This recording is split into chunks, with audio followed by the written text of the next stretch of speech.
Hello students, welcome to Saral Physics, where physics is made Saral for you by Anshul Sharma.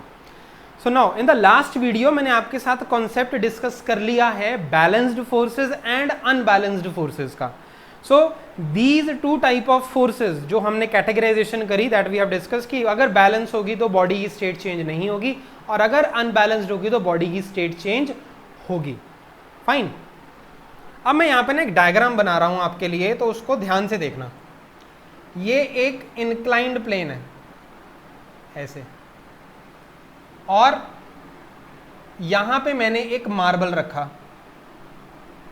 अब ये वाला बेटा जो marble है, इसको जब मैं यहां पे रखूंगा तो ये क्या करेगा, नीचे आएगा.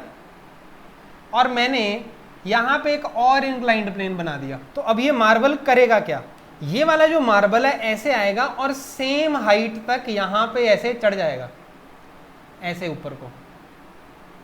फिर मैंने क्या किया, यहां से मैंने इस मार्बल को फिर से फेंका, पर अब मैंने अपना इंक्लाइंड प्लेन ऐसे बनाया है. तो अब ये मार्बल ऐसे आएगा और इस डायरेक्शन में ऐसे जाएगा और इस हाइट तक फिर से चला जाएगा.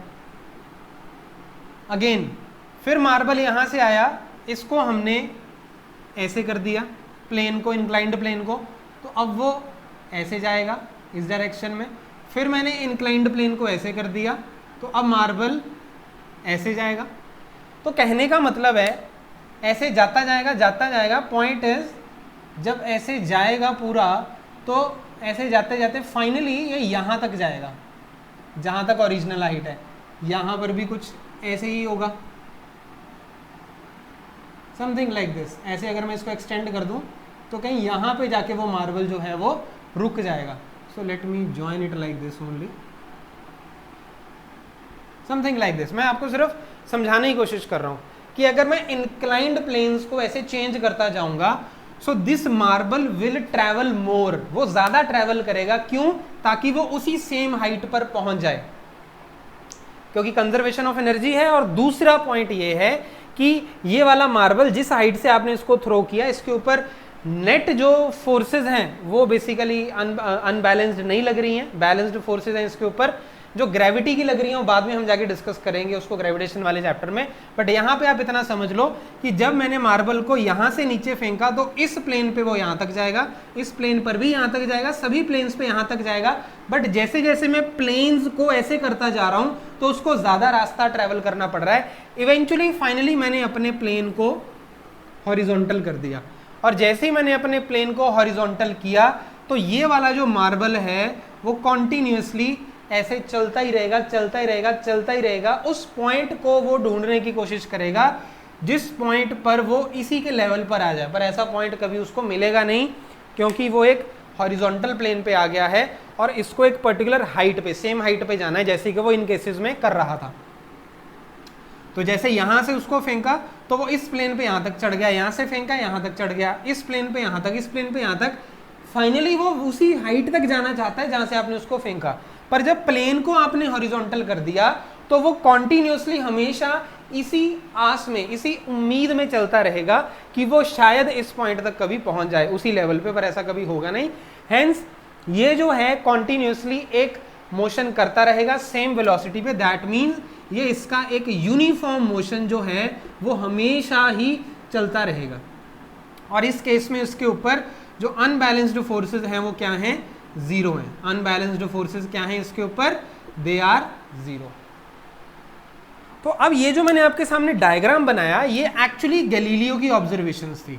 गैलीलियो ने एक ऐसा मार्बल वाला एक्सपेरिमेंट किया और ये सारी की सारी जो ऑब्जर्वेशंस हैं ये गैलीलियो की हैं. गैलीलियो जी ने ये बोला कि एक बॉडी जो हॉरिजॉन्टल लेवल पे यूनिफॉर्म मोशन कर रही है वो हमेशा वैसा ही यूनिफॉर्म मोशन करती रहेगी जब तक उसके ऊपर कोई बाहर से अनबैलेंस्ड फोर्स ना एक्ट होनी स्टार्ट हो जाए. या आप ऐसा बोल सकते हो कि एक बॉडी यूनिफॉर्म मोशन तक कब तक करती है, जब तक उसके ऊपर बैलेंस्ड फोर्सेस एक्ट करते हैं. तो ये जो गैलीलियो की ऑब्जर्वेशंस हैं ये वाली, जहां पे उसने ये कॉन्सेप्ट इंट्रोड्यूस किया कि यूनिफॉर्म मोशन के लिए अनबैलेंस्ड फोर्सेस का होना क्या है, जरूरी है. क्योंकि हमने मार्बल को भी स्मूथ लिया है और ये वाला जो सरफेस है इंक्लाइंड प्लेन का, इसको भी हमने स्मूथ लिया है. तो फ्रिक्शन जैसी कोई चीज तो है नहीं और बॉडी इधर को एक पर्टिकुलर वेलोसिटी से चल रही है. पिछली डायरेक्शन में, ऑपोजिट डायरेक्शन में कोई फोर्स लग नहीं रही तो वेलोसिटी इसकी चेंज होगी नहीं। सो अनबैलेंस्ड फोर्सेस जीरो है तो हमेशा कंसिस्टेंटली यूनिफॉर्म मोशन करता रहेगा। कब तक? जब तक इसके ऊपर कोई नेट एक्सटर्नल फोर्स या अनबैलेंस्ड फोर्स एक्ट ना करे। ये सारी की सारी जो ऑब्जर्वेशंस हैं ये बेस बन गया, बेसिस बन गया किसका? फर्स्ट लॉ ऑफ मोशन का। किसका? First law of motion.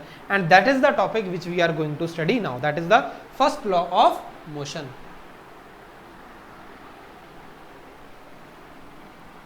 तो ये जो ऑब्जर्वेशंस हैं पहले हम गैलीलियो की, इसको हम डिटेल में पहले स्टडी करेंगे।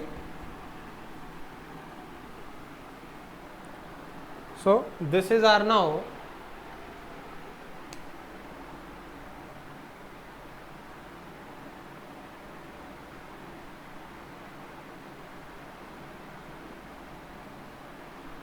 First law of motion. ठीक है, तो फर्स्ट लॉ ऑफ मोशन में Galileo made some observations which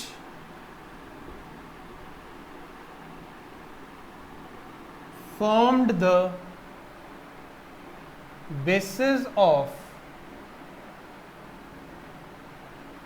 first law of motion. These observations are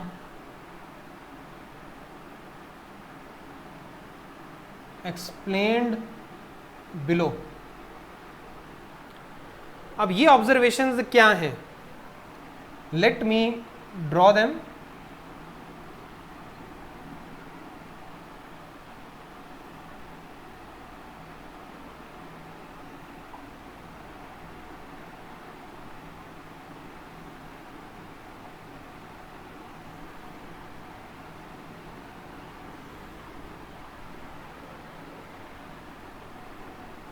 तो यहां पर ये जो मैंने लाइंस बनाई हैं इसमें ये एक सर्कल में अभी बनाऊंगा यहां पे, जो कि एक मार्बल को रिप्रेजेंट कर रहा है, और ये डाउन द स्लोप ऐसे जाएगा। It will go down the slope like this. तो अब यहां पर जो ये प्लेन्स हैं इनको नेम्स दे देते हैं, ए बी सी डी ई। तो अब जब ये इधर से नीचे जाएगा तो ए वाली जो इंक्लाइंड प्लेन है उसके ऊपर ऊपर चढ़ेगा, और ऊपर जब चढ़ेगा तो कहाँ तक जाएगा? जो उसकी ओरिजिनल हाइट है यहाँ तक जाएगा ऐसे। सिमिलरली जब इधर से नीचे आएगा और बी पे उसको मैं चांस दूंगा तब भी वो यहाँ तक ही आएगा ऐसे। सी पे चढ़ने का चांस दूंगा तब भी वो यहीं तक आने की कोशिश करेगा, उसको यहीं पे आना है। और जब मैं डी पे भेजूंगा उसको तब भी वो यहीं पे पहुंचेगा लाइक दिस। अब इनमें डिफरेंस क्या है? इनमें डिफरेंस ये है कि जैसे जैसे मैं इन इंक्लाइंड प्लेन्स को ऐसे करता जा रहा हूं, इसको स्लोप बोलते हैं। ए की स्लोप सबसे ज्यादा, स्लोप चढ़ाई, स्टीपनेस, सिंपल इंग्लिश का वर्ड है। ए की स्लोप सबसे ज्यादा, उससे कम बी की, उससे कम सी की, उससे कम डी की। तो जैसे जैसे मैं स्लोप को डिक्रीज करता जा रहा हूं तो ये वाला जो मार्बल है, क्योंकि ये अपनी इनिशियल हाइट पर ही जाना चाहता है, तो ये जिसकी स्लोप कम है उसके ऊपर ज्यादा डिस्टेंस उसको ट्रैवल करना पड़ेगा। समझ में आ रहा है पॉइंट? डी की slope A B C D में सबसे कम है, तो यहां पे क्योंकि वो सेम हाइट पे जाना चाहता है पर इसकी स्लोप कम है, इसलिए इसको डिस्टेंस ज्यादा ट्रैवल करना पड़ेगा। और सबसे कम इसको डिस्टेंस कहां ट्रैवल करना पड़ेगा? ए में। तो पॉइंट यहां पे मैं आपको ये बताना चाहता हूं कि when a marble is released from a frictionless ideal frictionless inclined plane, एक इंक्लाइंड प्लेन है वो आइडियल है, आइडियल मतलब फ्रिक्शनलेस है, और मार्बल भी हमारा स्मूथ है। तो इसको जब मैं रिलीज करता हूं, it moves up the inclined plane on the right hand side to the same original height, A पर भी, बी पर भी, सी पर भी, डी पर भी। अब मैंने इसकी इंक्लाइंड प्लेन की स्लोप डिक्रीज करी करी करी करी करी, हॉरिजॉन्टल कर दी। हॉरिजॉन्टल की स्लोप होती है 0, जो हॉरिजॉन्टल लाइन होती है उसकी स्लोप कितनी होती है 0। तो बेटा जब मैं इस मार्बल को यहां से फ्री छोड़ूंगा तो ये मार्बल जब ऐसे आएगा और हॉरिजॉन्टल सरफेस पे पहुंचेगा तो ये वाला जो मार्बल है वो इस डायरेक्शन में चलना स्टार्ट करेगा। और ये कब तक चलता जाएगा? जब तक ये इसी सेम हाइट पर ना पहुंच जाए। क्या ऐसा कभी होगा? कभी भी नहीं होगा, क्योंकि ये है ही हॉरिजॉन्टल। तो दैट मीन्स, अब सुनो, अब जब ये हॉरिजॉन्टल सरफेस पे चल रहा है तो क्या यहाँ पे फ्रिक्शन है? नहीं है। क्या ये वाला जो सरफेस है मार्बल का ये रफ है? नहीं, ये भी स्मूथ है, तो फ्रिक्शन तो 0 है।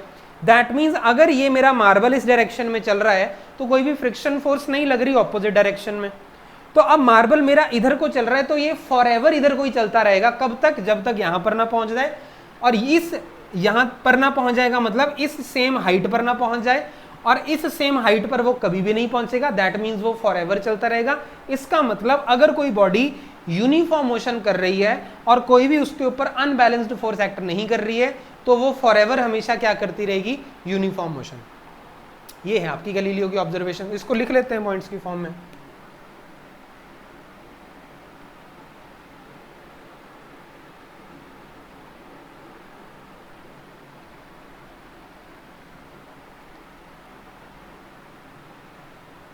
Smooth marble is released from a particular height on a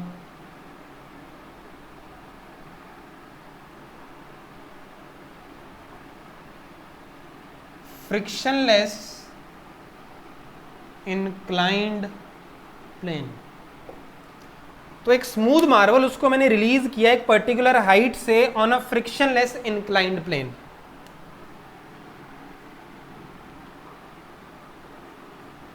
it will move up on other frictionless inclined plane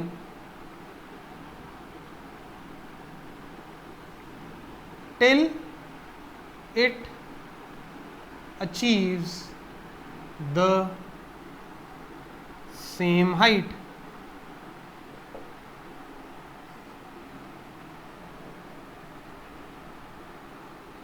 It is made to move up on planes A, B, C and D। These planes are having different slopes।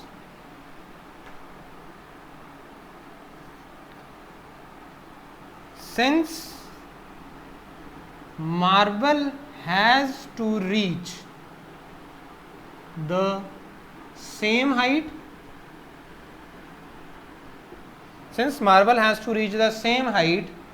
comma, it moves more distance on inclined plane having less slope। क्या मतलब हुआ इसका? कि जिस inclined plane की slope कम होगी उसमें वो ज्यादा चलेगा ताकि वो सेम हाइट तक पहुंच जाए। It has to basically go till the same height. तो डायग्राम आप कुछ ऐसे ही बनाना कि आप इसकी सेम हाइट यहाँ पे दिखा पाओ। सो ए बी सी डी, यहाँ पे हमने 4 इंक्लाइंड प्लेन्स बनाए हैं. So since marble has to reach the same height, it moves more distance on inclined plane having less slope. When plane is made horizontal, comma, it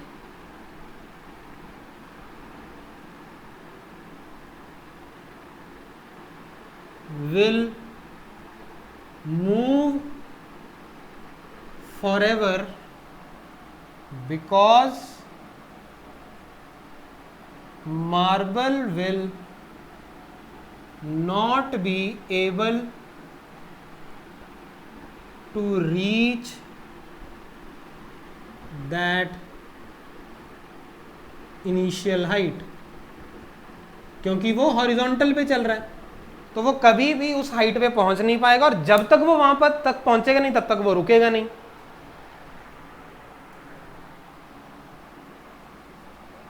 it stops only when it reaches that height, but it is impossible.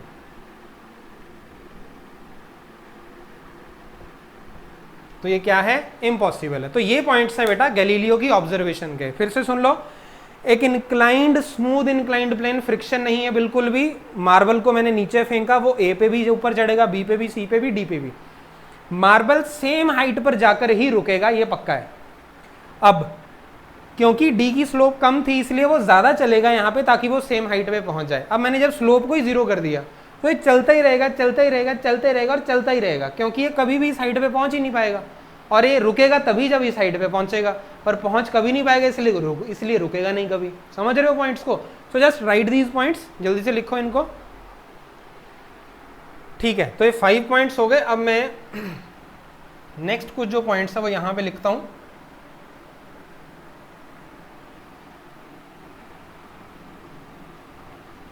एक बात ध्यान से समझना आप मेरी अभी, कि जब ये हॉरिजॉन्टल प्लेन पे चल रहा है, तो जब ये हॉरिजॉन्टल प्लेन पे चल रहा है तो क्या यहाँ पे कोई फ्रिक्शन एक्ट कर रही है? बिल्कुल नहीं, क्योंकि मैंने प्लेन को स्मूथ लिया हुआ है, फ्रिक्शनलेस, और मार्बल भी मेरा स्मूथ है, तो फ्रिक्शन का तो कोई है नहीं. और ये इस टाइम पे एक पर्टिकुलर वेलोसिटी से चल रहा है, दैट मीन्स इस टाइम पे यूनिफॉर्म मोशन कर रहा है. तो इसका मतलब है यूनिफॉर्म मोशन क्योंकि ये यहाँ पे कर रहा है और यहाँ पे अनबैलेंस्ड फोर्स 0 है, तो इसका मीनिंग क्या हुआ कि यूनिफॉर्म मोशन करते रहने के लिए अनबैलेंस्ड फोर्स का होना जरूरी नहीं है. Confusing? Okay, let me right it like this. 6th point, this means that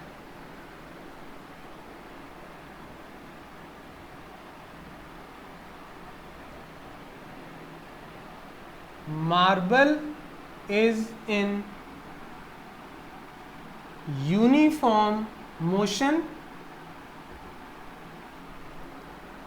on the horizontal plane and frictional force is 0 because surface and marble are smooth.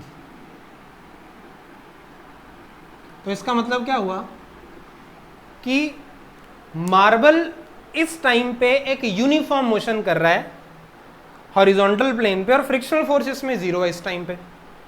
और वो 0 क्यों है? क्योंकि सरफेस एंड मार्बल दोनों के दोनों क्या हैं? स्मूथ हैं.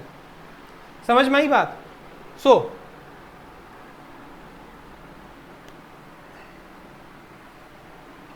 We can say that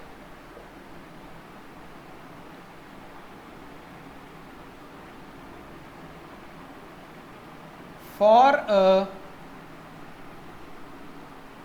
uniform motion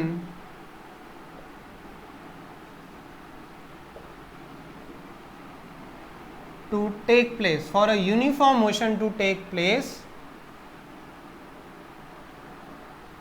unbalanced या net external force is not required, force is not required. तो यहां पे अनबैलेंस्ड फोर्स तो है ही नहीं कोई, फिर भी ये यूनिफॉर्म मोशन कर रहा है, इसका मतलब यूनिफॉर्म मोशन के लिए अनबैलेंस्ड फोर्स नहीं चाहिए आपको। तो बैलेंस्ड फोर्सेस भी हैं अगर आपकी, तो आपका जो बॉडी है वो क्या करता रहेगा, uniform motion. Just right these 2 points, फिर से एक बार डिस्कस करता हूं मैं इनको,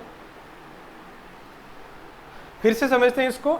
एक प्लेन को मार्बल, एक प्लेन पे, फ्रिक्शनलेस प्लेन पे मैंने मार्बल को नीचे फेंका, तो ये मार्बल इन प्लेन्स पे ऊपर चढ़ जाएगा, सेम हाइट पे इसने जाना है हमेशा। पर जब मैंने प्लेन को ही हॉरिजॉन्टल कर दिया तो ये हमेशा ऐसे ही चलता रहेगा, क्योंकि इसकी कोशिश है इस सेम हाइट पे पहुंचने की, वो कभी होगा नहीं, इसलिए हमेशा चलता रहेगा ये।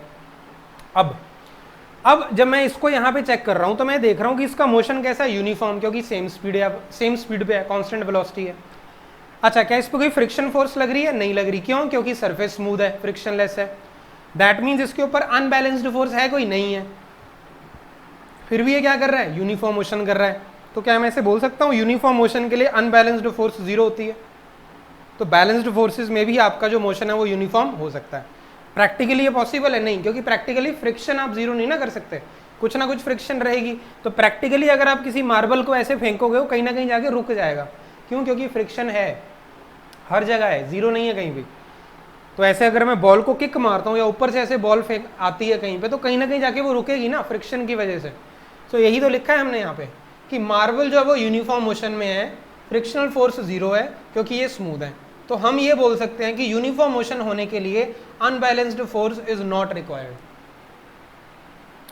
या इसको लिख सकते हैं और अनबैलेंस्ड फोर्स इज 0, ये होता है। समझ में आ गई बात? ओके। तो अब नेक्स्ट देखते हैं, नेक्स्ट क्या हुआ फिर आगे कहानी में।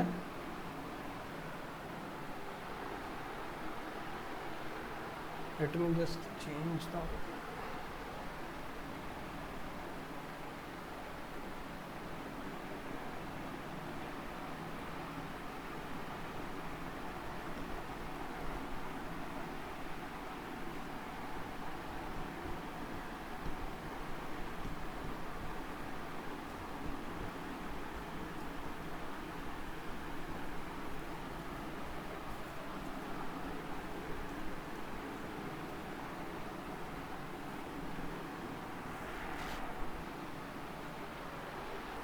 अब क्या हुआ? अब ये हुआ कि गैलीलियो की जितनी भी ऑब्जर्वेशंस थी, ये जो हमने देखी, इसको न्यूटन ने, सर न्यूटन ने अच्छे से ऑब्जर्व किया, स्टडी किया, और इन्हीं ऑब्जर्वेशंस के बेस पर he gave Newton's first law of motion. Total Newton ने मोशन के 3 लॉज दिए हैं, तीनों हमने डिस्कस करने हैं इस चैप्टर में। Newton's first law, Newton's second law, Newton's third law. So in Galileo की ऑब्जर्वेशंस पे ही was in a position to give the Newton's first law of motion, and that we are going to study now. उसकी एक standard definition, और बेटा इसको learn करना, और पेपर जब होगा तो इसको एज इट इज ही लिख के आना है, इसको आपको मैनिपुलेट नहीं करना अपनी लैंग्वेज में। मीनिंग इसका फिर देखते हैं। Newton's first law of motion.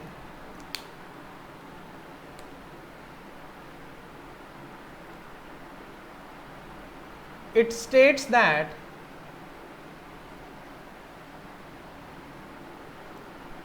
a body in a state of rest or of uniform motion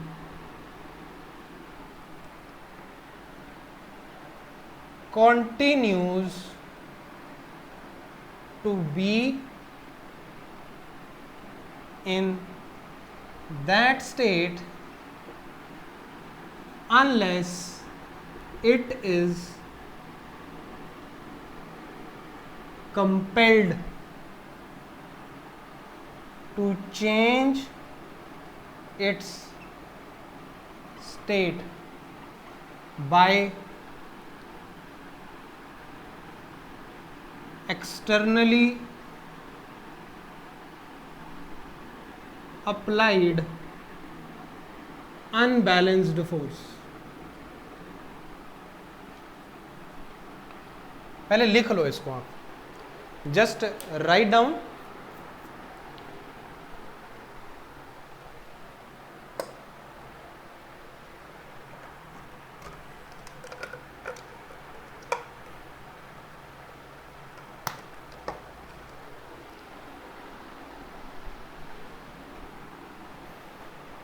हाँ जी, तो अब यहां पे कुछ वर्ड्स हैं जिन पे ध्यान देना।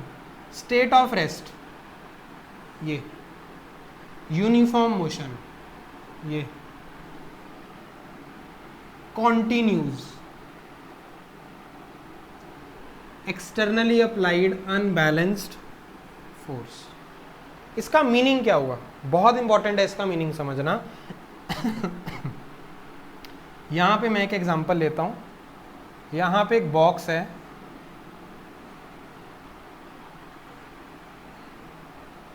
ये जो बॉक्स है, सबसे पहली बात अगेन ये टेढ़ा बन गया, मुझे पहले इसको सीधा करना है।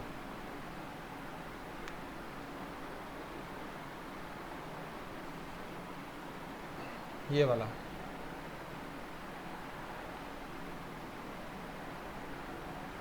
अब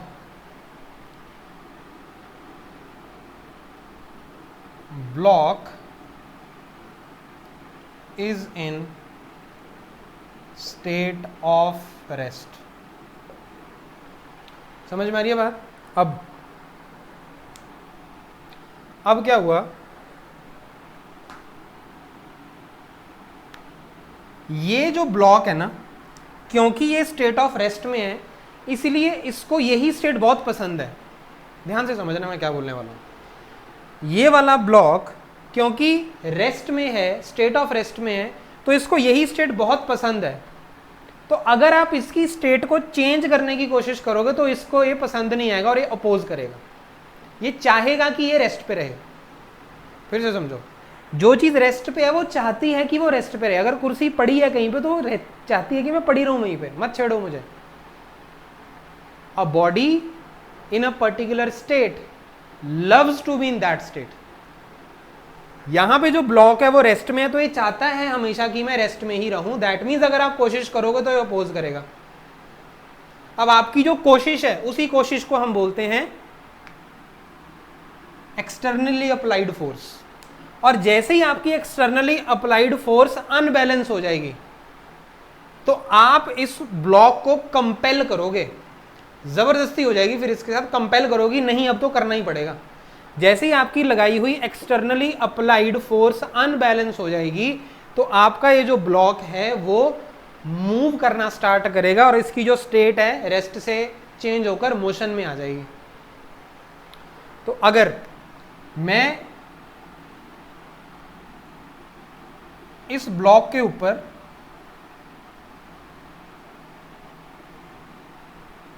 ये लगाता हूं फोर्स F, क्लियर है? और ये जो सरफेस है इस ब्लॉक के ऊपर फ्रिक्शन लगाएगा पीछे को, मैंने बताया था आपको।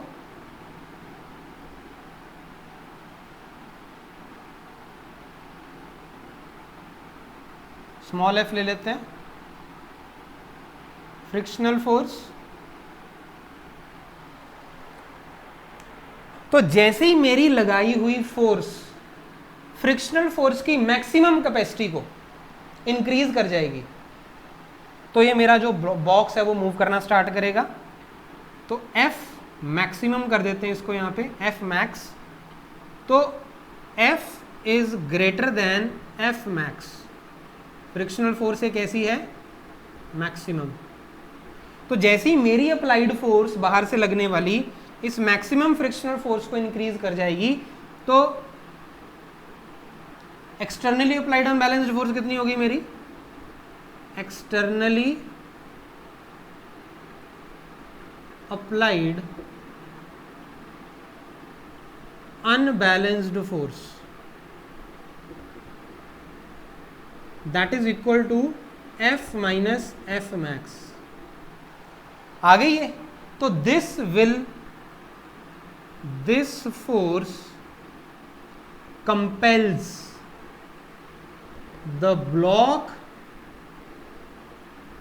To change its state of rest. ये है मतलब इसका, समझ में आ रही है बात। तो एक ब्लॉक जो पहले आराम कर रहा था, उस ब्लॉक के ऊपर आपने बाहर से एक फोर्स लगाई जो कि अनबैलेंस्ड हो गई, और जैसे ही वो अनबैलेंस्ड हो गई, इस बॉक्स ने मूव करना स्टार्ट कर दिया, तो इसकी जो स्टेट थी रेस्ट की वो चेंज हो जाएगी।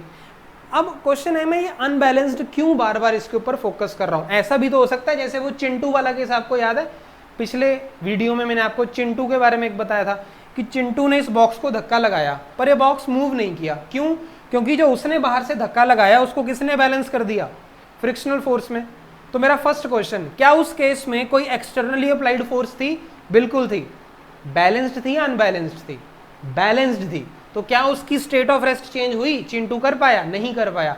इसीलिए एक्सटर्नली अप्लाइड फोर्स का अनबैलेंस्ड होना जरूरी है, तभी जो बॉक्स है या कोई भी ऑब्जेक्ट है आपका, उसकी जो स्टेट है वो चेंज हो गई। इतनी बात आ रही है समझ में आपको? Just note it down. ये आपकी स्टेट ऑफ रेस्ट से मोशन वाली एग्जांपल हो जाएगी। क्लियर है? एग्जांपल 1 लिख सकते हो आप इसको। डन। अब करेंगे हम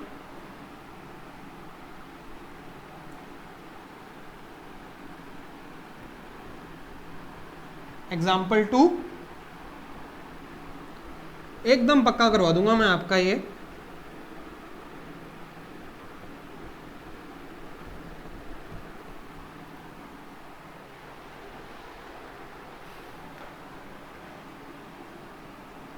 अब मेरे पास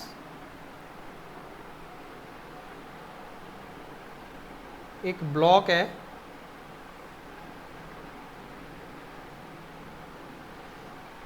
जो कि मान लो एक वेलोसिटी v से मूव कर रहा है। इसको 40 मीटर पर सेकंड ले लेते हैं, और ये मेरा कैसा है? Uniform motion. तो इसका स्टेट कैसा? It is the state of uniform motion. अब मैंने इस ब्लॉक के ऊपर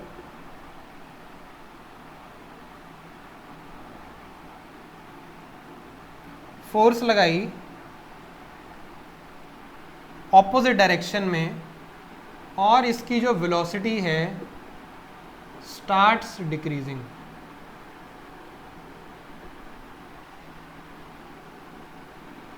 एंड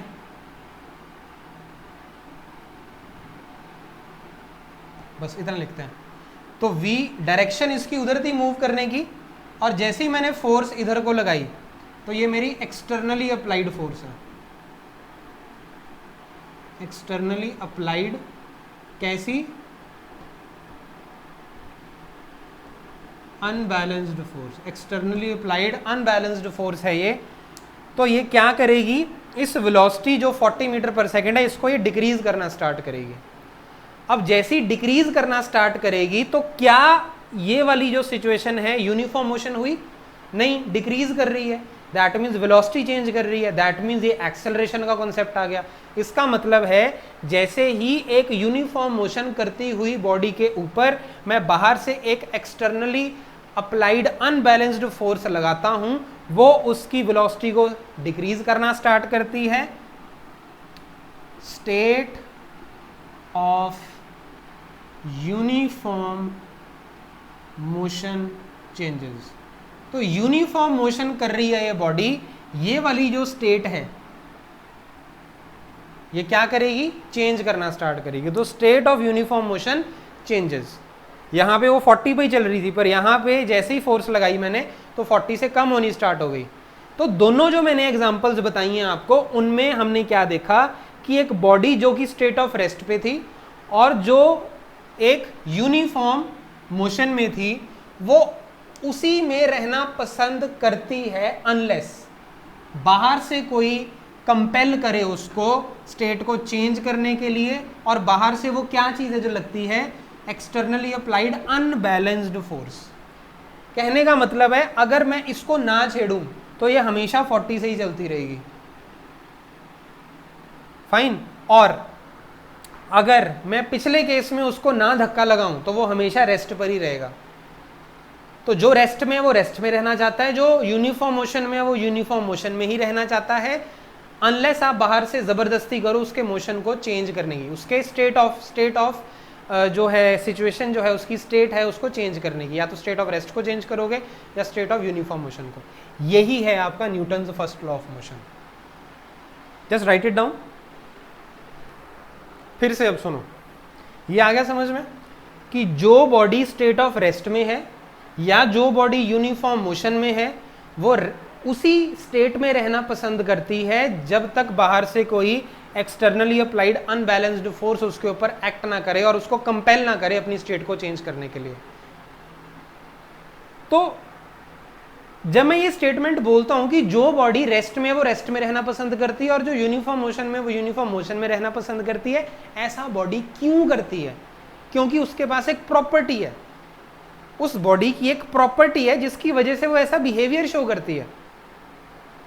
कैसा बिहेवियर? कि भाई मैं रेस्ट में हूं, मैं रेस्ट में ही रहना चाहती हूं, मुझे रेस्ट में ही रहने दो, मैं यूनिफॉर्म मोशन में हूं, मैं यूनिफॉर्म मोशन ही करते रहना चाहती हूं। बॉडी बोल रही है, मैं नहीं बोल रहा। तो बॉडी यूनिफॉर्म मोशन वाली यूनिफॉर्म मोशन करते रहना चाहती है, रेस्ट वाली रेस्ट करते रहना चाहती है। ऐसा वो क्यों करती है? क्योंकि उसके पास एक प्रॉपर्टी, और उस प्रॉपर्टी का नाम क्या है? क्या नाम है? That name is called as inertia. Inertia. तो इस लॉ को बोलने का एक और तरीका है कि ऐसी प्रॉपर्टी जिसकी वजह से बॉडी रेस्ट में है तो रेस्ट में ही रहना चाहती है, यूनिफॉर्म मोशन में है तो यूनिफॉर्म मोशन में ही रहना चाहती है, उस प्रॉपर्टी को हम क्या बोलते हैं? इनर्शिया। इसीलिए न्यूटन के फर्स्ट लॉ ऑफ मोशन को हम बोल सकते हैं लॉ ऑफ इनर्शिया। कैसे? A body in state of rest or of uniform motion continues to be in that state unless it is compelled to change its state by externally applied unbalanced force। ऐसा body ने क्यों किया? क्योंकि body के पास क्या है? Inertia. अगर compel नहीं करोगे तो बॉडी वहीं पे वैसी ही स्टेट में रहेगी। ऐसा क्यों? क्योंकि उसके पास इनर्शिया है। तो जब आप बाहर से एक्सटर्नली अप्लाइड अनबैलेंस्ड फोर्स लगाते हो, आप उसके इनर्शिया को बिगाड़ते हो। और कोई भी बॉडी अपने इनर्शिया को चेंज नहीं करना चाहती। इनर्शिया है हर बॉडी में, जो जिस स्टेट में वो वैसे ही रहना चाहता है। मैं ऐसी हूं तो ऐसे ही खड़े रहना चाहता हूं। एग्जाम्पल दे रहा हूं, समझ में आई बात? सो अब इससे रिलेटेड हम एक और नया वर्ड इंट्रोड्यूस कर रहे हैं Newton's first law of motion में ही।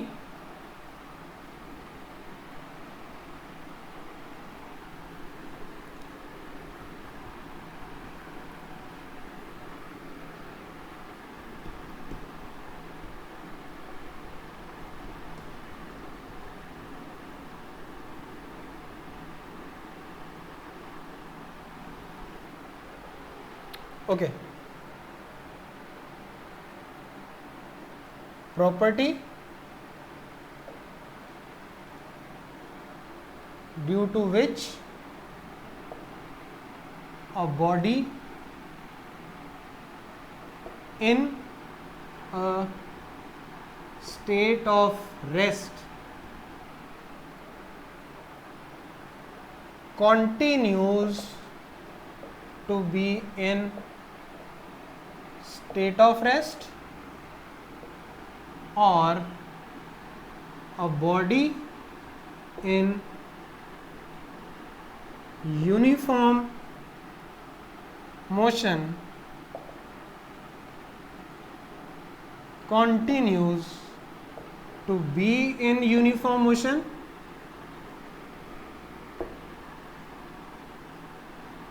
क्या लिखा हमने? Property due to which a body in a state of rest continues to be in state of rest or a body in uniform motion continues to be in uniform motion is called as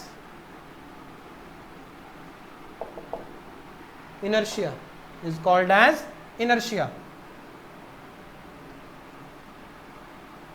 Newton's first law of motion is also called as law of inertia. So this one is important कि Newton के first law को और आप क्या बोल सकते हो, law of inertia. तो इनर्शिया, अब अगर आपसे कोई पूछ ले यार इनर्शिया क्या है, इनर्शिया एक प्रॉपर्टी है. किसकी प्रॉपर्टी है? बॉडी की प्रॉपर्टी है. कौन सी बॉडी? कैसी भी बॉडी. उस प्रॉपर्टी से क्या होता है, उस प्रॉपर्टी की वजह से वो बॉडी जिस स्टेट में है वो वैसे ही रहना चाहती है. कैसी स्टेट? अगर वो रेस्ट में है तो वो हमेशा रेस्ट में ही रहना चाहेगी. अगर वो यूनिफॉर्म मोशन में है तो वो हमेशा यूनिफॉर्म मोशन में ही रहना चाहिए. क्यों? क्योंकि उसके पास इनर्शिया है. तो कहने का मतलब है अगर एक बॉडी सीधा चल रही है, ऐसे चल रही है स्ट्रेट लाइन में, तो वो हमेशा ऐसे ही स्ट्रेट लाइन में चलती रहेगी यूनिफॉर्म मोशन में. एक बॉडी अगर ऐसे चल रही है यूनिफॉर्म मोशन में स्ट्रेट लाइन में, तो वो हमेशा इसी स्ट्रेट लाइन यूनिफॉर्म मोशन में चलते रहना चाहेगी. क्यों? क्योंकि उसके पास इनर्शिया है.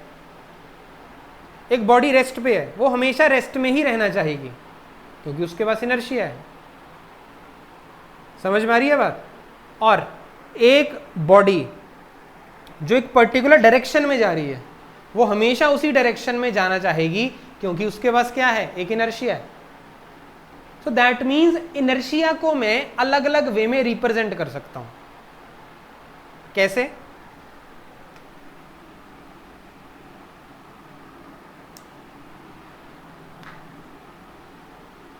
inertia is of 3 types. पहला, inertia of rest, मतलब ऐसी प्रॉपर्टी जिसकी वजह से बॉडी जो रेस्ट में है वो रेस्ट में रहना चाहेगी, तो उसको हमने इनर्शिया बोला ऑफ रेस्ट. एक बॉडी जो यूनिफॉर्म मोशन में है वो हमेशा उसी यूनिफॉर्म मोशन में बने रहना चाहेगी, उसको हमने बोला वो क्यों है, क्योंकि उसके पास है इनर्शिया ऑफ मोशन. और सी, एक पर्टिकुलर जो डायरेक्शन में चल रही है वो हमेशा उसी डायरेक्शन में चलना चाहेगी, उसको हम बोलेंगे inertia of direction. Inertia of rest की मैं आपको एग्जांपल देता हूं. रेस्ट की एग्जांपल क्या है? मान लो आप मुझे ऐसे देख रहे हो, ऑब्वियसली ऐसे ही देख रहे हो, और मैं एक बस में बैठा हूँ, बस स्टैंड, मुझे जाना है कि दिल्ली जाना है मान लो, तो मैं बस स्टैंड में ऐसे अपनी सीट पे बस पे बैठा हूँ. तो कंडक्टर ने जैसे ही विसल बजाई, ड्राइवर ने एकदम से बस चलाई. अब एक बार खुद अज्यूम करो कि जैसे ही बस इधर को जाएगी तो मैं किधर को जाऊँगा, ऐसे पीछे को.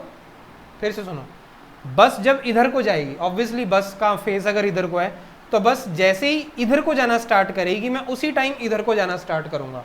रीजन, क्योंकि मेरे जो पैर हैं, मेरे जो फीट हैं, वो किसके साथ अटैच्ड हैं? बस के साथ, बस के सरफेस के साथ. और बस तो आगे चल पड़ी, और जैसे ही बस आगे चल पड़ी तो मेरे जो फीट हैं वो भी बस के साथ आगे चल पड़े. पर मेरी जो अपर बॉडी है वो पहले कौन सी स्टेट में थी? रेस्ट में. तो वो अभी भी किस स्टेट में रहना चाहती है? रेस्ट में. इसीलिए क्योंकि मेरे फीट आगे जा रहे हैं बस के साथ और मेरी बॉडी पीछे रहने की कोशिश कर रही है, इसलिए मुझे ऐसे फील होता है कि पीछे को धक्का लगा. वो इनर्शिया ऑफ रेस्ट है बेटा. अब वही बस है, हाईवे पे बहुत तेज चल रही है 80 की स्पीड पे, एकदम से कोई सामने आ गया, ड्राइवर ने ब्रेक लगाई. अब क्या होगा? अब मैं जब बैठा हुआ था बस में, बस 80 की स्पीड पे थी, मेरी पूरी बॉडी जो है वो बस में भी बैठी है, बस में ही बैठी है, बस के साथ कनेक्टेड है, तो मेरी स्पीड भी कितनी होगी? 80 की. दैट मीन्स बस भी 80 पे, मैं भी 80 पे, मैं बस में हूँ. बस जा रही है 80 पे, मैं बस में हूँ, तो इनडायरेक्टली मैं भी 80 पे हूँ. तो एकदम से जब ब्रेक लगी तो बस के जस्ट कॉन्टैक्ट में मेरे पैर हैं, फीट, तो बस जो है वो एकदम से उसकी स्पीड कम हो गई, 0 हो गई. तो मेरे फीट भी जो हैं वो एकदम से 0 पे आ गए. पर मेरी बॉडी, अपर बॉडी मोशन में है, और वो हमेशा कैसा रहना चाहेगी? मोशन में रहना चाहेगी. इसीलिए मेरी जो अपर बॉडी है वो उसकी टेंडेंसी है ऐसे ही आगे को रहने की, क्योंकि वो पहले तो 80 पे ही जा रही थी, तो उसकी अभी भी टेंडेंसी क्या है कि वो आगे को जाती रहे. पर पैर तो रुक गए क्योंकि बस रुक गई. तो इसीलिए जैसे ही बस एकदम से ब्रेक लगाती है तो हम आगे को ऐसे जाते हैं. Inertia of motion. एक है इनर्शिया ऑफ रेस्ट, दूसरा inertia of motion. Examples I समझ में? एकदम से बस चलती है, पीछे जाते हैं क्योंकि पैर मेरे बस के साथ आगे चल पड़े। अपर बॉडी के पास इनर्शिया है रेस्ट का, रेस्ट में रहना पसंद करते इसलिए पीछे को। चलती हुई बस में ब्रेक लगी, पैर रुक गए, पर बॉडी अपर अभी भी मोशन में है और वो चाहती है मोशन में रहे, इसलिए ऐसे। इनर्शिया ऑफ डायरेक्शन, ऐसे जा रहे हैं, मैं गाड़ी ड्राइव कर रहा हूँ, एकदम से मैंने टर्न लिया। अब मान लो जब मैं ऐसे ऐसे ड्राइव कर रहा हूँ और मैंने ऐसे टर्न लिया या मैंने ऐसे टर्न लिया, मान लो कि मैं ऐसे चल रहा हूँ और मैंने एकदम से ऐसे टर्न लिया, तो मैं बाहर की तरफ जाऊँगा। समझ में आ रही है बात? मतलब मैं ऐसे ड्राइव कर रहा हूँ और मैंने एकदम से ऐसे गाड़ी घुमाई, तो मेरे साथ जितने भी लोग बैठे होंगे वो ऐसे हो जाएंगे। गाड़ी उधर को जा रही है, मैं इधर को हो जाऊँगा, ऐसे समझ लो, ऐसे ऐसे है। मैंने इधर को गाड़ी मोड़ी, इधर को ऐसे ऐसे मैं गाड़ी मोड़ रहा हूँ, तो जो भी पीछे बैठे हुए थे वो इधर को हो जाएंगे। अब वो रीज़न पता क्या होता है उसका? रीज़न उसका ये है कि जैसे ही मैंने एकदम से गाड़ी मोड़ दी तो गाड़ी की डायरेक्शन चेंज हो गई कार की, और मेरे पैर जो थे वो गाड़ी के साथ बिल्कुल टच में है, तो उनकी भी डायरेक्शन चेंज हुई। बट मेरी जो अपर बॉडी है वो तो अभी भी सीधा ही रहना चाहती है, सीधा ही जाना चाहती है in the you can say forward direction. तो बॉडी मेरी टेंडेंसी जो है वो इसी डायरेक्शन में जाने की है, पर मेरे जो पैर हैं वो इधर को हो गए। तो समथिंग लाइक दैट, ऐसे जो है वो हमारी जो बॉडी है वो बिहेव करती है बाहर की तरफ को, क्योंकि आप ऐसे जा नहीं सकते, गाड़ी ऐसे हो गई है। तो गाड़ी जैसे ही ऐसे हो गई और आप इधर को जाने की कोशिश कर रहे हो, पैर इधर को हो गए, तो आप इधर को हो जाओगे। थोड़ा सोचो, inertia of rest, inertia of motion, inertia of direction, इनके बारे में थोड़े थोड़े पॉइंट्स लिख लेते हैं अभी हम। सो ये प्रैक्टिकल चीज़ें हैं बेटा सारी, जो आप इसमें समझ सकते हो प्रैक्टिकल एग्जाम्पल से।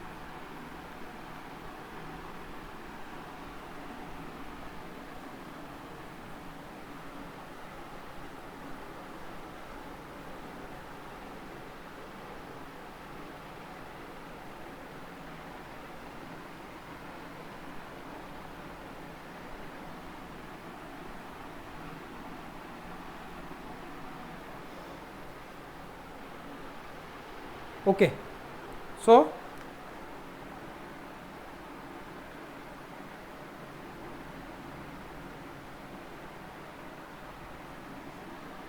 inertia of rest is that property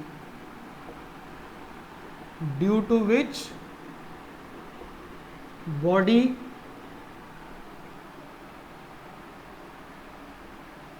tends to continue in state of rest.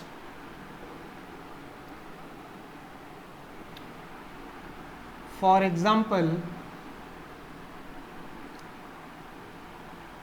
a person sitting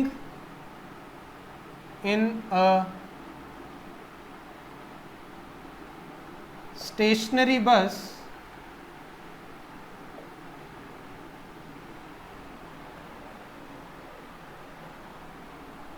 For example, person sitting in a stationary bus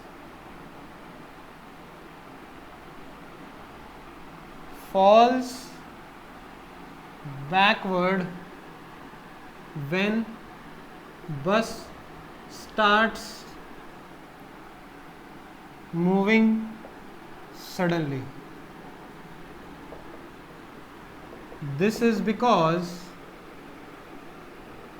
our feet in contact with bus moves forward with bus, but upper body tends to be in state of rest, but upper body tends to be in state of rest. Hence, person tends to fall backwards. ये जो मैंने आपको कहानी सुनाई थी ना person वाली कि पीछे को ऐसे झटका लगता है, अभी एग्जांपल, उसको मैंने इंग्लिश में यहाँ पे सारे का सारे इनर्शिया ऑफ रेस्ट एक्सप्लेन कर दिया। समझ में आ रही है बात? तो ऐसे मैं बैठा हूँ बस में, बस एकदम से चली, मैं ऐसे पीछे को जाऊंगा क्योंकि मेरे जो फीट हैं वो आगे चले गए बस के साथ, उनकी टेंडेंसी, और बॉडी पीछे को फॉल करती है। क्लियर है? Inertia of motion,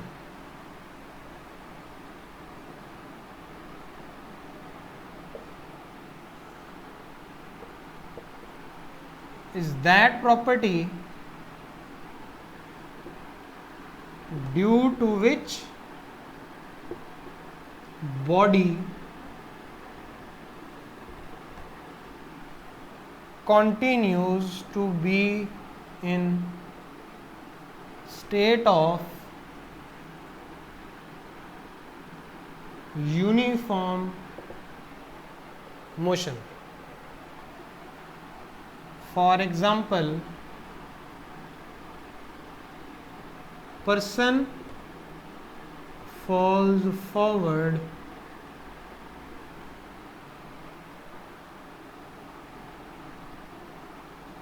when moving bus stops suddenly. This is because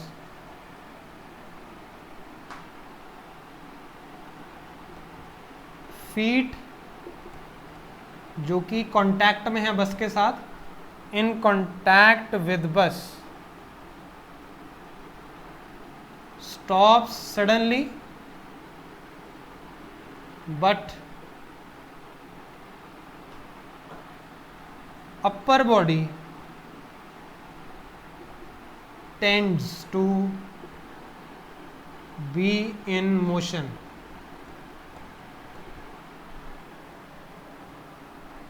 Hence, it falls in forward direction. समझ में आ रहा है बेटा? प्रैक्टिकल एग्जांपल्स हैं. बस चल रही थी, एकदम से रुकी तो मैं ऐसे आगे को, बिकॉज पैर रुक गए, पर अपर बॉडी मोशन में इनर्शिया की वजह से तो ऐसे ही रहने की कोशिश करती है. तो दोनों को नोट डाउन करो, फिर इनर्शिया ऑफ डायरेक्शन बताता हूँ. अब हम डिस्कस करते हैं इनर्शिया ऑफ डायरेक्शन के बारे में. अगेन, जब आपकी कार या बस एकदम से शार्प टर्न लेती है तो आपकी बॉडी एक साइड को फॉल करती है. That is due to inertia of direction.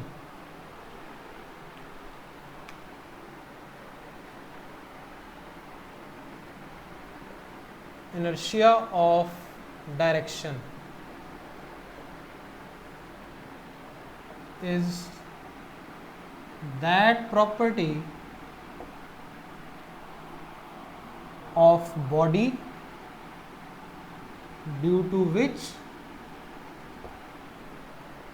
it tends to be in same direction of motion. For example, when a car bus takes a sharp turn, body of person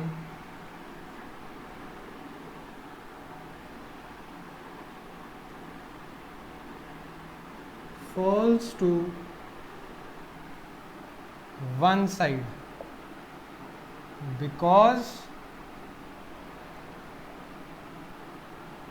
feet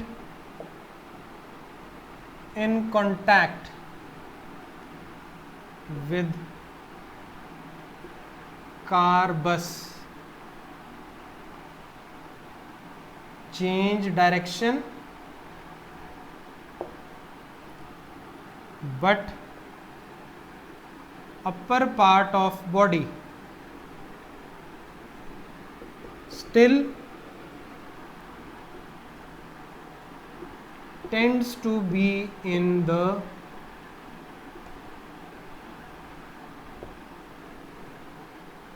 straight line. hence it moves to one side. समझ में आ रही है बात? So just right it down.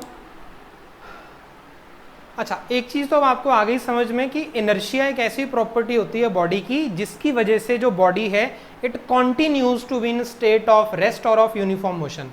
Inertia of rest, motion और direction है तो inertia ही. अब inertia, ये तो पता लग गया आपको इनर्शिया है क्या चीज, कि इनर्शिया एक प्रॉपर्टी है एक बॉडी की जिसकी वजह से वो बॉडी अपनी स्टेट को चेंज नहीं करती है या कोशिश करती है कि वो उसी स्टेट में रहे, स्टेट ऑफ रेस्ट या स्टेट ऑफ यूनिफॉर्म मोशन. अब क्वेश्चन है कि ऐसी क्या चीज है उसके पास जिसकी वजह से उसके पास इनर्शिया आ गया, ऐसी क्या चीज है, उस पॉइंट को अब हम समझेंगे. ध्यान से समझना बेटा, बहुत इंपॉर्टेंट कॉन्सेप्ट है और यहाँ पे अगर आपका क्लियर हो गया ना कॉन्सेप्ट तो आगे आपको कोई दिक्कत नहीं आएगी.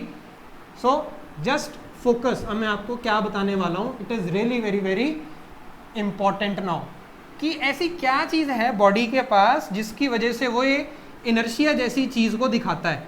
हमें इनर्शिया तो पता लग गया होता क्या है, पर अब क्वेश्चन है इनर्शिया है क्यों, क्यों है भाई किसी भी बॉडी के पास इनर्शिया. जैसे देखो, मैं आपको कुछ ऑब्जेक्ट्स लेके चलता हूँ. जैसे मेरे पास एक पेंसिल बॉक्स है, फिर मेरे पास एक यू कैन से और क्या ले सकते हैं हम, स्टडी टेबल है, फिर मेरे पास एक बाइक है, फिर मेरे पास एक कार है, फिर मेरे पास एक बस है, फिर मेरे पास एक ट्रेन है. ठीक है, अब मुझे बताओ इन सब के पास क्या इनर्शिया है, या मुझे ये बताओ किस किस के पास इनर्शिया है. क्या पेंसिल बॉक्स के पास इनर्शिया होगा? बिल्कुल होगा. इसके पास भी होगा, इसके पास भी होगा, इसके पास भी होगा, इसके पास भी होगा, इसके पास. यार इनर्शिया तो हर बॉडी के पास है, क्योंकि वो बॉडी क्या करना चाहती है, अपनी स्टेट को मेंटेन करके रखना चाहती है. अगर पेंसिल बॉक्स को मैंने रेस्ट में रखा है तो वो चाहेगा पेंसिल बॉक्स की मैं रेस्ट पे ही रहूं. सिमिलरली स्टडी टेबल भी चाहेगा अपनी स्टेट मेंटेन रखूं, सिमिलरली सब चाहेंगे. क्लियर है? अब मैं धक्का लगाने की कोशिश करता हूं. धक्का मीन्स मैं इसकी स्टेट को चेंज करने की कोशिश कर रहा हूं. तो जब मैंने धक्का लगाया तो मैंने पेंसिल बॉक्स को जो है मूव करवा दिया, दैट मीन्स मैंने उसकी स्टेट चेंज करवा दी. स्टडी टेबल को भी मैंने मूव करवा दिया. पर और उसी फोर्स, अब एक पॉइंट याद रखना, मैं सभी पे सेम फोर्स ही लगा रहा हूं. तो जो फोर्स मैंने पेंसिल बॉक्स पे लगाई वही मैंने स्टडी टेबल पे लगाई. तो पेंसिल बॉक्स भी मूव हो गया, इसकी भी स्टेट चेंज हो गई. स्टडी टेबल मूव हो गया, इसकी भी स्टेट चेंज हो गई. बाइक भी मूव कर गई, इसकी भी स्टेट चेंज हो गई. बट वही फोर्स जब मैंने कार पे लगाई ये नहीं हिली, बस नहीं मूव करी, ट्रेन नहीं मूव करी. अब पॉइंट इज कि इसके पास भी इनर्शिया ऑफ रेस्ट है, इसके पास भी इनर्शिया ऑफ रेस्ट है, इसके पास भी है, इसके पास भी, इसके पास भी है, और इसके पास भी इनर्शिया ऑफ रेस्ट है. तो मैंने जब फोर्स लगाई है, एक सेम फोर्स सभी पे लगाई, तो कुछ का तो मैंने स्टेट चेंज कर दिया, कुछ का स्टेट चेंज में नहीं कर पाया. ऐसा क्यों? क्योंकि जिनका मैं स्टेट चेंज नहीं कर पाया उनका इनर्शिया ज्यादा है, और जिनका मैंने स्टेट चेंज कर दिया उनका इनर्शिया इनसे कम है. तो दैट मीन्स इनर्शिया कम और ज्यादा हो सकता है, बिल्कुल हो सकता है. अब थोड़ी कॉमन सेंस लगाओ और मुझे बताओ इनमें, इन सब में, इन तीनों का इनर्शिया क्यों ज्यादा है? थोड़ी कॉमन सेंस लगाओ. पेंसिल बॉक्स और कार में कार का इनर्शिया ज्यादा क्यों है? क्योंकि उसका मास ज्यादा है. स्टडी टेबल और बस में बस का इनर्शिया ज्यादा क्यों है? क्योंकि बस का मास ज्यादा है. इन सब में ट्रेन का इनर्शिया सबसे ज्यादा है, मैक्सिमम है, क्योंकि ट्रेन का मास इन सबसे ज्यादा है. तो अगर मैं इनर्शिया की बात करूं तो इनर्शिया ट्रेन का सबसे ज्यादा, फिर बस का, फिर कार, फिर बाइक, फिर study table. That means inertia कम है या ज्यादा है इसको कौन डिसाइड करता है? मास. जिसका जितना ज्यादा मास उसका उतना ज्यादा इनर्शिया. और यही आपका नेक्स्ट टॉपिक है, inertia and mass.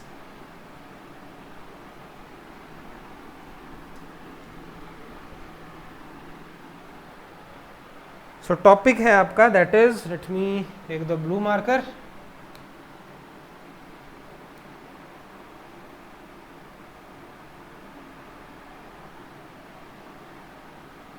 inertia and mass.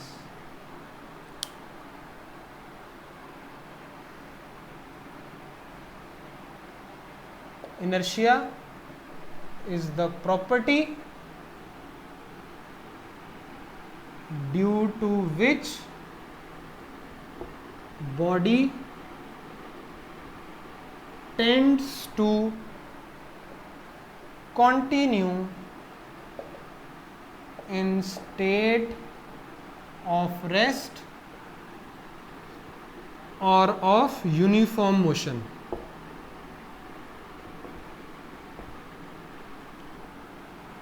Body shows this property because it has mass. Hence, mass is the measure of inertia.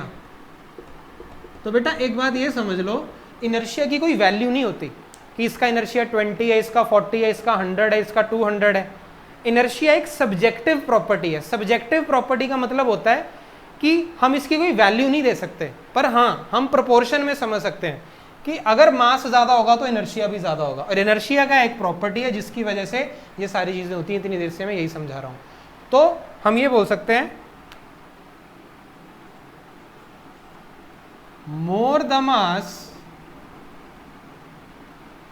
more is the inertia। तो अगर मैं बात करूं example, inertia of few objects is arranged in decreasing order as shown below। जैसे कि मैं बात करूं एरोप्लेन, बस, बाइक, ट्राईसाइकिल होती है जो बच्चों वाली छोटी, पेन। तो इन सब में सबसे ज्यादा इनर्शिया एरोप्लेन, फिर बस, फिर बाइक, फिर ट्राईसाइकिल। बिकॉज जिसका जितना ज्यादा मास उसका उतना ज्यादा इनर्शिया। ये आपको याद रखना है कि इनर्शिया कौन डिसाइड करता है? मास। इनर्शिया कौन डिसाइड करता है? मास। कि अगर मास ज्यादा होगा तो ऑब्वियसली इनर्शिया भी ज्यादा ही होगा। आई होप आपको अब ये इनर्शिया क्लियर हो गया, बिकॉज स्टूडेंट्स को यही कॉन्सेप्ट बहुत दिक्कत देता है। सब याद कर लेंगे, Newton first law of motion, a body continuous in state of rest etcetera etcetera, रट्टा मार लेंगे। Newton first law of motion को लॉ ऑफ इनर्शिया बोलते हैं। क्यों बोलते हैं पता नहीं। इनर्शिया इनर्शिया पता नहीं। इनर्शिया तो इतना हवा बना के रखते हैं ना माइंड में कि इनर्शिया पता नहीं क्या चीज़ है, समझ में ही नहीं आएगा कभी। बहुत ईजी है इनर्शिया। एक बार आपका कॉन्सेप्ट पक्का हो जाएगा तो आपको आगे प्रॉब्लम नहीं आएगी। तो अब कुछ क्वेश्चंस कर लेते हैं। आपके इन टेक्स्ट एक्सरसाइजेस दी हुई हैं, फाइन। तो ये टॉपिक हमारा ओवर हो जाएगा फिर।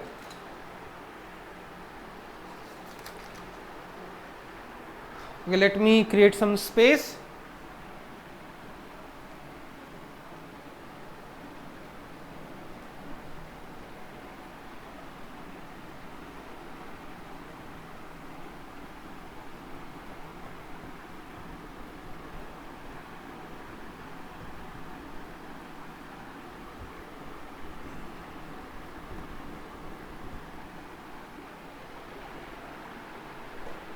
ओके, फर्स्ट है which of the following has more inertia. इसके तो आंसर आप दे दोगे।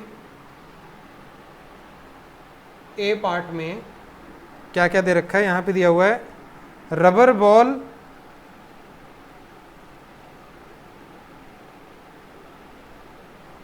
और स्टोन, दोनों का साइज सेम है। बी पार्ट में दे रखा है बाइसिकल, ट्रेन, और है 5 रुपी कॉइन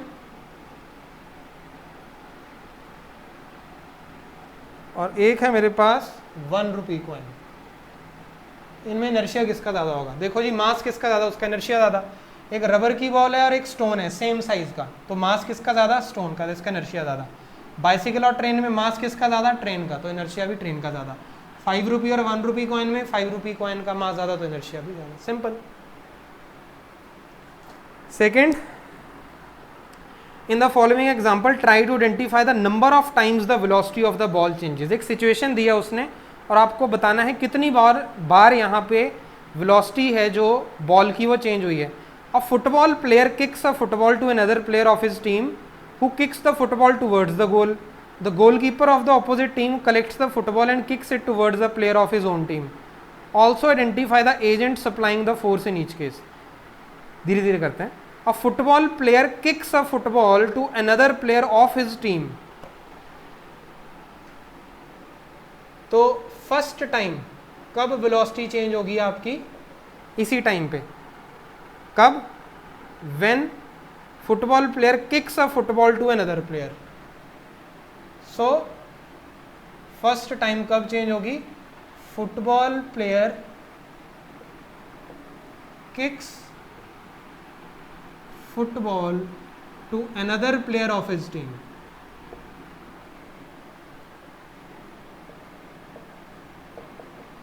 ये फर्स्ट टाइम वेलोसिटी चेंज है और इसमें फोर्स किसने सप्लाई करी?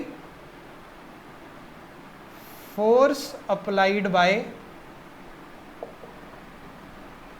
Player.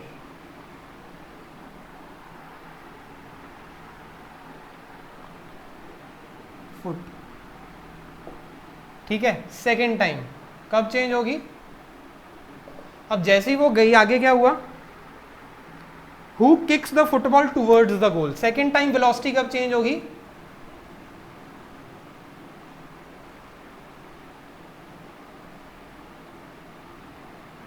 Player kicks football towards goal. और यहां पे एजेंट कौन है फोर्स लगाने वाला? Force applied by player's foot. Third time कब चेंज होगी? उसके बाद क्या हुआ? Goalkeeper of the opposite team collects the football. Goalkeeper collects football and it comes to rest.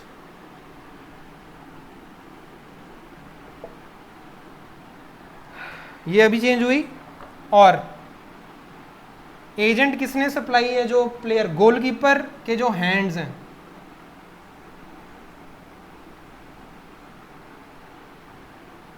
Applied force, तभी तो वो रोकेगा ना बॉल को। अब गोलकीपर ने बॉल को पकड़ लिया, उसके बाद उसने बोला, फिर से किक मारी उसने, फोर्थ टाइम अब फिर से वेलोसिटी चेंज होगी। Goalkeeper kicks football towards player of his team. इसमें फोर्स का एजेंट कौन है? Force agent is goal keepers foot. तो पहली किक पे वेलोसिटी चेंज हुई, दूसरी किक पे फिर उसने रोक ली गोलकीपर ने, फिर जीरो होगी वेलोसिटी, फिर उसने किक मारी, फिर से वेलोसिटी चेंज हुई। तो ये 4 बार यहाँ पे वेलोसिटी चेंज होगी इसकी। थोड़ा इमेजिन करोगे समझ में आ जाएगा। Explain why some of the leaves may get detached from a tree if we vigorously shake its branch. Branch को ऐसे जोर जोर से अगर हिलाओगे ना, तो यहाँ पे उसने लिखा हुआ है कि कुछ लीव्स जो हैं वो डिटैच हो जाएंगे, टूट जाएंगे। क्योंकि जब आप उसको ब्रांच को शेक कर रहे हो तो आप ब्रांच को कैसे ले आए? मोशन में ले आए। पर जो लीव्स हैं वो पहले रेस्ट में थे, तो इनर्शिया ऑफ रेस्ट की वजह से वो रेस्ट में ही रहना चाहते हैं। तो ऐसे ऐसे आप ब्रांच को कर रहे हो, पर जो लीव्स हैं वो रेजिस्ट कर रहे हैं इस चेंज को। तो इस रेजिस्टेंस के चक्कर में वो बॉन्ड्स उनके ब्रेक हो जाते हैं। तो जो आप कह सकते हो जो वीक लीव्स होते हैं वो डिटैच हो जाते हैं। समझ में आई बात? तो इसको अब हम लिख लेते हैं यहाँ पे।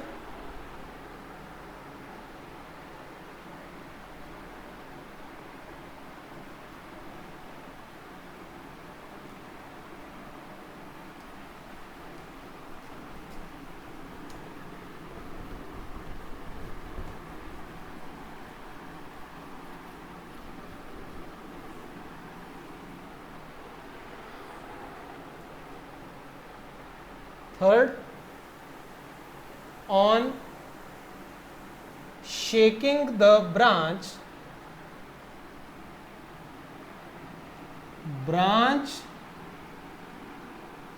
is set into motion, but leaves tend to continue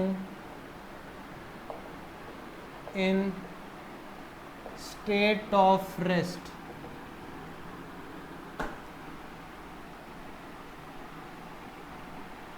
So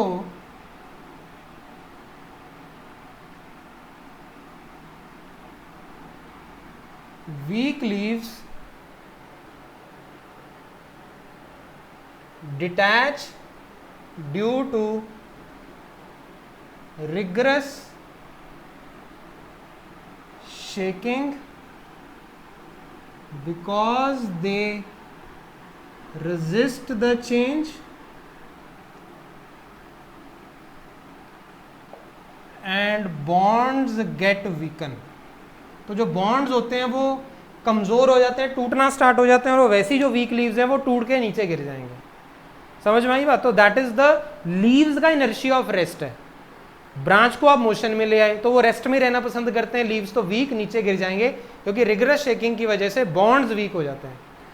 और लास्ट क्वेश्चन है, why do you fall in the forward direction when a moving bus brakes to a stop and fall backwards when it accelerates from rest. ये सारी detail मैंने आपको बताई है। उसमें जो पहला पार्ट है इसमें वो बोल रहा है कि आप फॉल क्यों करते हो फॉरवर्ड डायरेक्शन में जब बस रुकती है, that is inertia of motion, और आप फॉल बैकवर्ड क्यों करते हो जब वो एक्सेलरेट करती है रेस्ट से, that is inertia of rest. That I explained you जब मैंने तीनों के तीनों इनर्शियाज आपको करवाए थे। Fine, so I hope now this first law of motion is very much clear to you. Concept of inertia जिसको लेके स्टूडेंट्स हमेशा डरे रहते हैं और उनको क्लियर नहीं होता है, that I have made it very much सरल फॉर यू। सो ये सरल वे में मैंने I have tried to explain the things to you. अब आपका काम क्या है कि इस नोट्स को बार बार रिवाइज करो, अगर कोई डाउट है तो कमेंट करो, और बार बार नोट्स को रिवाइज करो, वीडियो को देखो, ताकि आपका जो कॉन्सेप्ट है वो अच्छे से क्लियर हो जाए। ठीक है, so now we will be meeting in the next video. Till then just keep revising. Thank you.